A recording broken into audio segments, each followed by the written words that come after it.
Bienvenue dans cette deuxième vidéo consacrée aux dyslipidémies. Nous allons parler de la prise en charge de l'hypercholestérolémie et de la prise en charge de l'hypertriglycéridémie et nous terminerons par une conclusion. Dans la prise en charge des dyslipidémies en rapport avec le cholestérol, le médecin ne prend pas en compte uniquement les chiffres, mais il se base sur l'évaluation du risque cardiovasculaire ou risque athérogène. Cette prise en charge comporte 3 étapes. La première, c'est définir, établir ou estimer le niveau du risque vasculaire global ou fatal, c'est-à-dire mortel. La deuxième, c'est fixer les objectifs ou cibles thérapeutiques. Et la troisième étape, c'est agir par des moyens pour atteindre les objectifs. Pour déterminer le risque, plusieurs méthodes existent. Elles se basent sur des études épidémiologiques sur de grandes populations. Certaines sont américaines, d'autres européennes ou propres à des pays spécifiques. Elles sont rédigées par des experts. Elles se basent sur des paramètres tels le sexe, l'âge, le tabagisme, parfois le poids ou l'indice de masse corporelle, la mesure de la pression artérielle et des mesures biologiques. Cholestérol total, HDL, LDL ou non-LDL cholestérol. En Europe, le score 2. Systematic Cerebrovascular and Coronary Risk Evaluation est actuellement le plus utilisé. Le risque est parfois mortel ou global, c'est-à-dire mortel et non mortel. Il est estimé à 5 ou à 10 ans. Au Maroc, un consensus national avec la participation des sociétés savantes nationales et des professionnels de santé de premier niveau et de structures hospitalières a retenu le calculateur de l'OMS pour la sous-région africaine, dont l'épidémiologie des facteurs de risque cardiovasculaire est proche de celle de la population marocaine. Ce calculateur permet d'estimer le risque cardiovasculaire fatal et non fatal sur 10 ans, c'est-à-dire mortel et non mortel, comme l'infarctus du myocarde, l'accident vasculaire cérébral. Il prend en compte le cholestérol total, la pression artérielle systolique, l'âge, le sexe, le tabagisme et le diabète.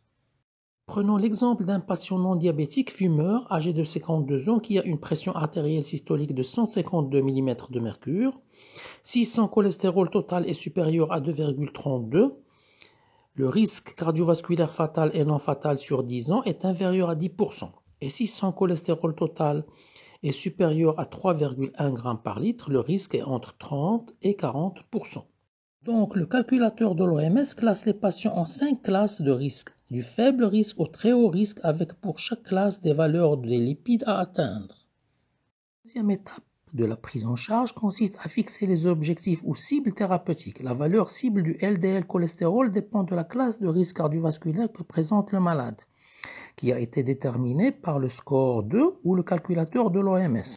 Ainsi, chez une patiente ayant déjà une maladie cardiovasculaire, on parle alors de prévention secondaire, ou un diabétique compliqué ou un insuffisant rénal ou une hypercholestérolémie familiale, ou à très haut risque cardiovasculaire, la valeur cible du LDL cholestérol est moins de 0,7 g par litre. Ou à défaut, car parfois il est difficile de demander des chiffres aussi bas, il faut diminuer de 50% le taux du LDL cholestérol s'il est compris entre 0,7 et 1,35 g par litre. Et chez le patient qui a un risque cardiovasculaire modéré, la cible est un LDL cholestérol inférieur à 1 g par litre. Et chez les patients à risque intermédiaire ou faible, l'objectif est d'avoir un LDL inférieur à 1,15 g par litre. La troisième étape de la prise en charge, c'est agir pour atteindre les objectifs. Quel que soit le niveau de risque, le médecin démarre toujours par les règles hygiéno-diététiques. Les modifications du mode de vie sont fondamentales, elles doivent être expliquées et contrôlées à chaque consultation. Elles sont indispensables et peuvent être suffisantes chez les patients à risque intermédiaire ou faible.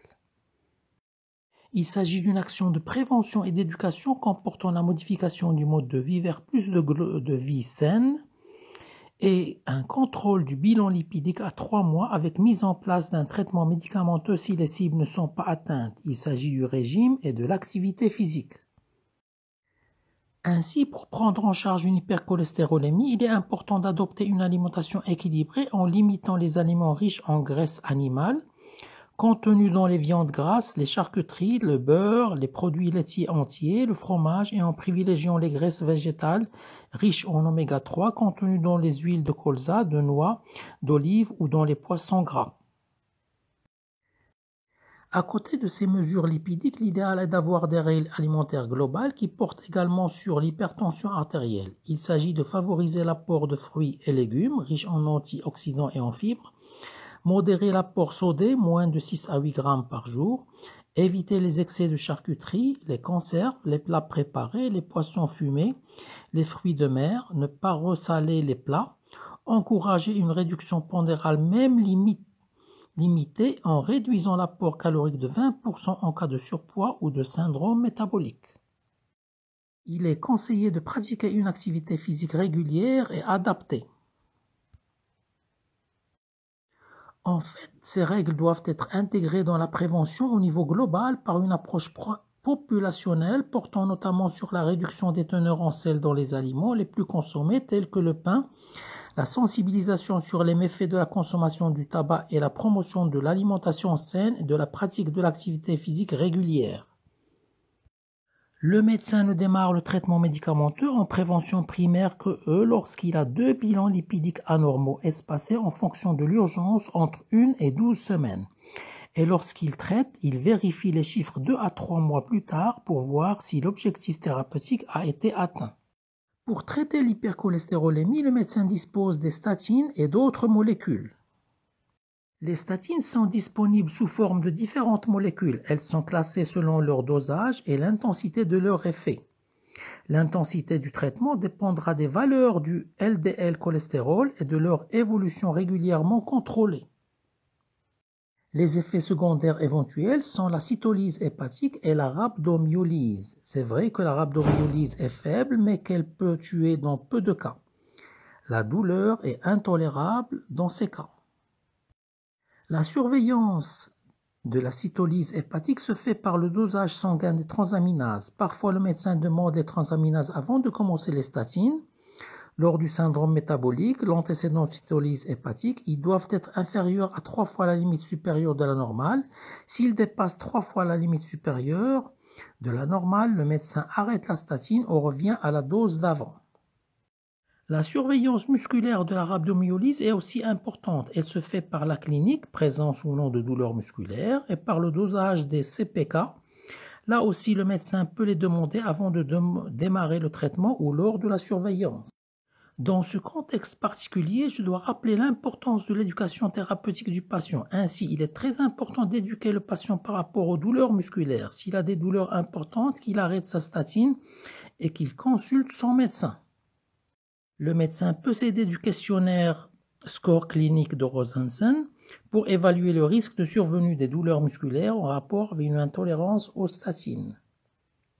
La dernière phase de la troisième étape est la réévaluation régulière de la situation, avec surveillance régulière de l'observance médicamenteuse et non médicamenteuse, le contrôle du bilan après 3 mois avec la réévaluation du risque et de l'objectif thérapeutique, et donc, au besoin, ajustement thérapeutique, augmenter les doses, association médicamenteuse, surveillance des effets secondaires, diminuer les doses ou remplacer les statines par les autres médicaments.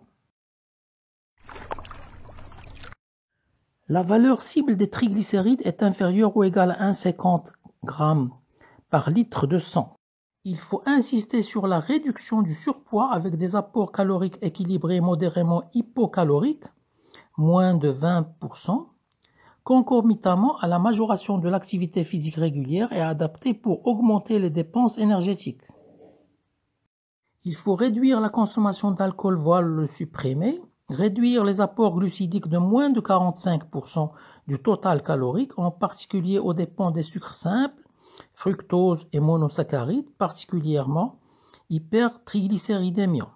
Un traitement médicamenteux par fibrate pourra s'avérer nécessaire. Pour terminer, nous devons savoir que le bon contrôle des lipides qui circulent dans le sang permet de limiter le risque des maladies cardiovasculaires. Ce bon contrôle est possible grâce à l'association d'une alimentation équilibrée, d'une activité physique adaptée et de la prise régulière d'un traitement médicamenteux, le cas échéant. Après cette première vidéo consacrée aux dyslipidémies, nous parlerons dans la deuxième vidéo de la prise en charge de l'hypercholestérolémie et de la prise en charge de l'hypertriglycéridémie. J'espère que cela vous a intéressé. Toutes vos remarques et questions sont les bienvenues et je vous dis à bientôt sur la chaîne.